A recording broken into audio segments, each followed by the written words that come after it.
Hello and welcome to the latest What Just Happened. My name is Marco Giannangeli. I'm editor with Sibylline Media. Today I'm joined by our principal MEA analyst, Megan Sutcliffe, and our lead Americas analyst, Galvin. And we are looking at the latest in Iran. So we are on the fourth day of Operation Epic Fury, and already Donald Trump has stated that the decapitation strikes have reached the extent to which soon we won't know anyone there anymore. So, Megan, tell us a little bit about what has happened. Hi, Marco. Thank you for having me on the podcast. It has certainly been a very busy few days. Operation launched on the 28th of February, and since then we have seen a rapid development of the conditions throughout the region. As a part of the US and Israeli airstrikes, we have seen routine targeting of high-ranking members of Iran's military forces, but also of its government. Most prolifically, we saw the death of the Supreme Leader Ali Khamenei on the 28th of February in what some have characterized as essentially the opening sortie of the conflict. This has led to an unprecedented moment of flux in the history of the Islamic Republic of Iran. Although, of course, there has been a change in leadership before upon the death of Khamenei's successor, Ayatollah Ruhollah Khomeini, in 1989. At that time, Iran wasn't at war. It wasn't facing a protracted economic crisis, and it wasn't coming off the back of weeks of anti-government protests that resulted in a major crackdown. Since then, we've seen the United States and Israel continuing to engage in airstrikes, targeting everything from security force positions to Iranian naval assets to communications infrastructure within Iran. It appears that the United States and Israel intend to maintain the pace of their operations, if not increase their intensity in the coming days. And so I think it's fair to say that the Islamic Republic is currently in uncharted waters and its future does not appear to be secure. The other thing that didn't happen in 1989 is for the council, which was supposed to be electing the new supreme leader, to come under attack itself. Absolutely. So yesterday, the 3rd of March, we saw Israel engaging in an airstrike targeting an office associated with the Assembly of Experts. Now, this was one of its sort of outpost offices. To our understanding, the assembly was not meeting in that facility at that time, but it's a very clear signal from the Israelis. And it is a very clear signal when we look at the broader context of this conflict, which is one in which it's very clear that the United States and Israel are ready, willing, and able to go after the leadership of Iran, including individuals and entities directly associated with the succession process. So, Lewis, I have to say that I've been caught by surprise by this entire operation. I had really anticipated a concentration on nuclear facilities, ballistic facilities, and a state in which perhaps momentum could be left for the people to take over. What is Trump's plan here? Yeah, it's a great question, Marco, and I think the nature of the operation caught a lot of people by surprise because the questions that most analysts had leading up to the situation in Iran are still there, and they still haven't been answered. And that is, of course, what is Trump's plan? And when it comes to the regime and the military in Iran, I think fundamentally the US position is to cripple Iran militarily, cripple it politically, and Trump used the phrase on day one of creating the conditions of regime change. And I think that's quite telling, and I think that has become evident that is the US's plan so far. I think it's quite an open-ended plan, but intentionally.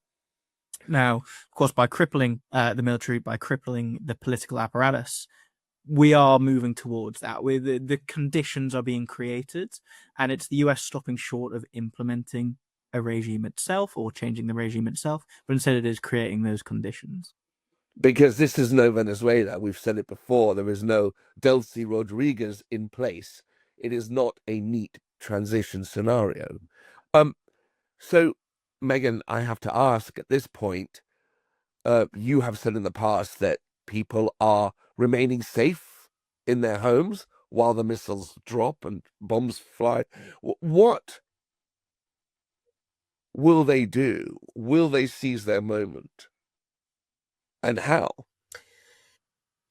That's a very challenging question to answer. Obviously, on the first day of operations, Trump issued a statement calling for a popular uprising once the airstrikes had stopped, because currently it's simply not safe for people to be out of their homes. And we have seen expressions of anti-government sentiment in a variety of ways within Iran, social media posts before the internet blackout was instituted, and also some very limited gatherings in places like Tehran and Karaj immediately following the death of the Supreme Leader. It's also notable that following Khamenei's death, the government almost immediately attempted to mobilize pro-regime protesters in a variety of cities. And this indicates to us that they were trying to preemptively take control of the streets, take control of the narrative within Iran. So I think that is indicative of a broader concern. However, right now, the path towards a popular uprising does not seem to be clear. It's not clear when the United States is going to cease its airstrikes targeting Iran. It's not clear how many civilians have died or are going to die as a result of airstrikes. And it's also not clear what the ultimate end goal of such a popular uprising would be. Iran has numerous very minor opposition groups that have been ruthlessly targeted by the authorities over the past 4 decades. There is not a strong opposition within Iran that encapsulates the political dreams of the entire population, not even, I would say, the population of every city. So what we're looking at here is absolutely a very explicit call from Trump for regime change, but absolutely no clarity on what that regime would look like or what support the United States would give to any such movement once airstrikes have ceased. And in fact, we saw in 1979 what happens when disparate groups rally together to overthrow, in that case, the Shah, only to find that actually they're out of luck and they're completely usurped. So, there wasn't even a plan there, seemingly. But I need to know from Lewis, if you don't mind, will Trump factor in pauses in the bombing to allow people to realize that maybe it is safe to come out and start protesting, start seizing the moment?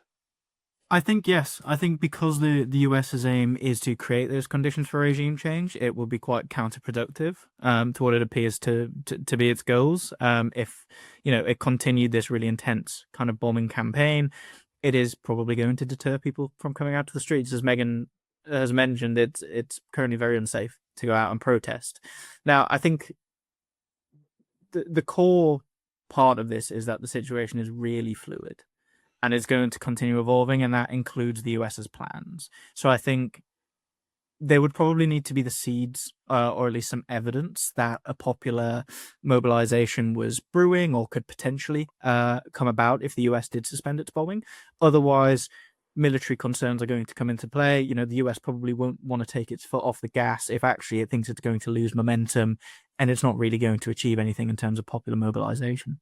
And as we know, Megan, Iran isn't just about Tehranis or Isfahanis. There are separatist elements as well. What's happening with the Kurds at the moment?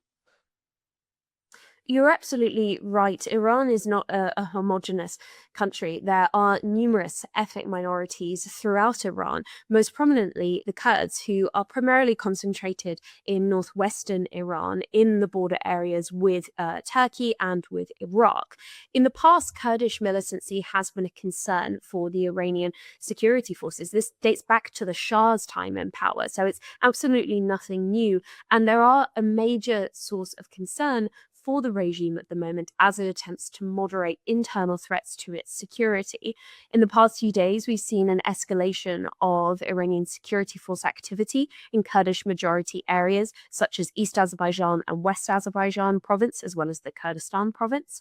And we've also seen reports coming out from outlets such as CNN indicating that the United States is preparing to set up discussions with Kurdish separatists in Iran in order to compound the pressure pressure on the security forces' capacity.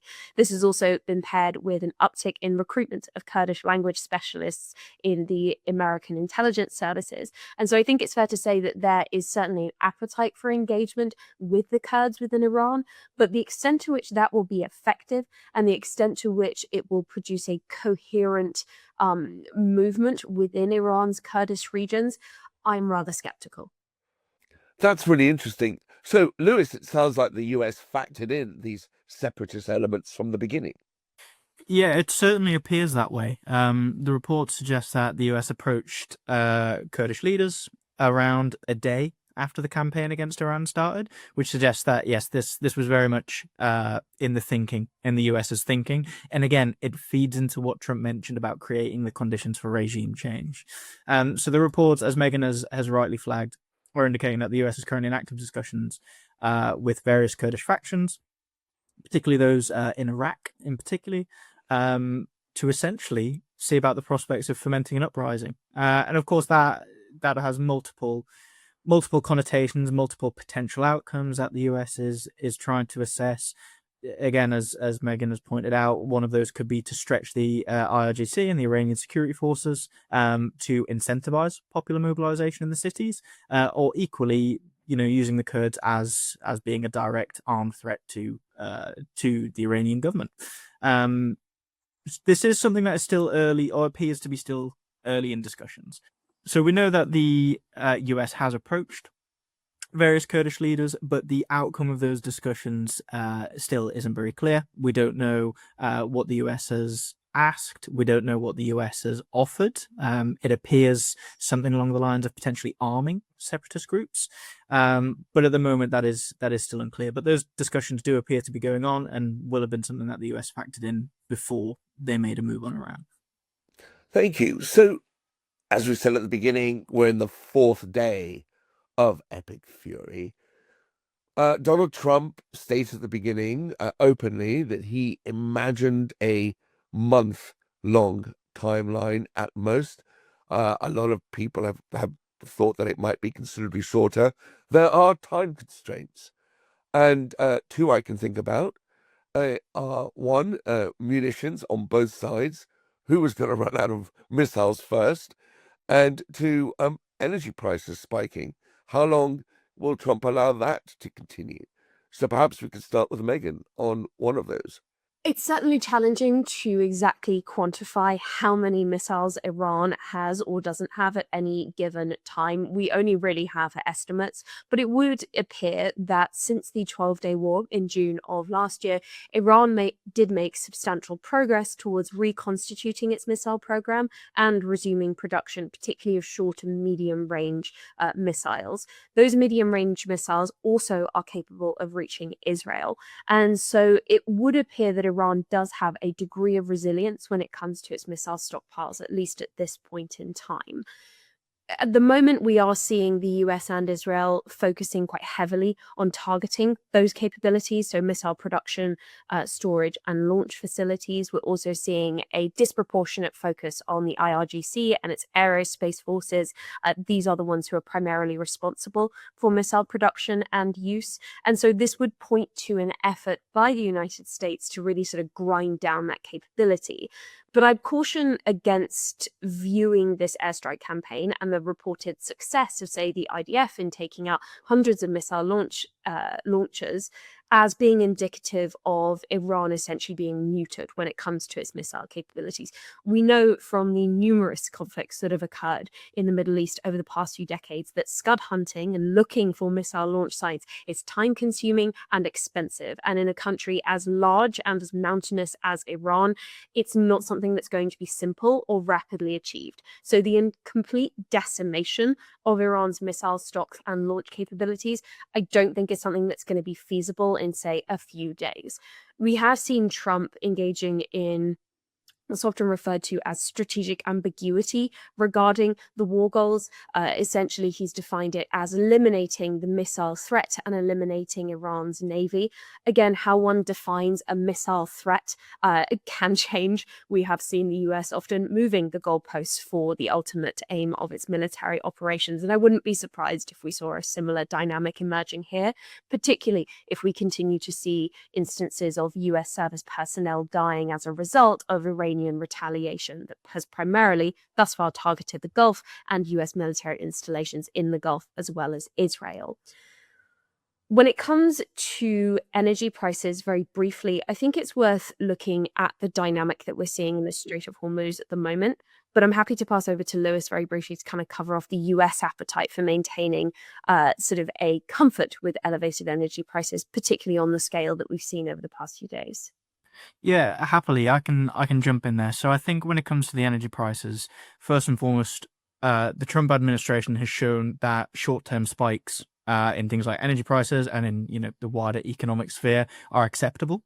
We've seen that with the tariff front, which we've spoken about plenty in the last year, and these kind of short-term economic shocks, it appears are baked in to the Trump administration's thinking, provided it leads to a longer-term goal. So in this case, I think that the US would happily absorb these shocks and take these shocks if ultimately it achieved its aims in Iran. Trump has indicated he's willing to take some measures to try and mitigate this. So primarily providing risk insurance at what he deems to be an affordable price for shipping firms moving through the Strait of Hormuz, and also potentially using the US Navy as escorts. But I'm not quite convinced that'll completely offset the risk for shipping companies, and I think this the energy shocks are going to be a talking point for as long as this conflict goes on.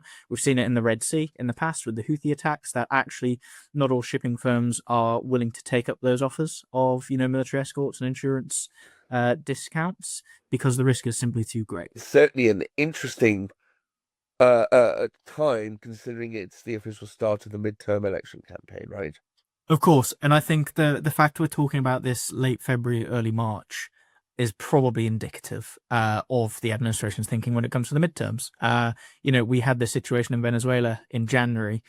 We had a US-backed operation in Mexico a couple of weeks ago, and now we're talking about Iran. I think we have a lot of time for things to smooth over as far as the administration is concerned, particularly when it comes to things like energy prices. There's plenty of time for these things to calm down ahead of the midterms, and I suspect that is coming into the administration's thinking as well. Well, both of you, I'd like to thank you very much for your fantastic contributions today, and I'd like to thank all our viewers and listeners. And until next time, bye-bye.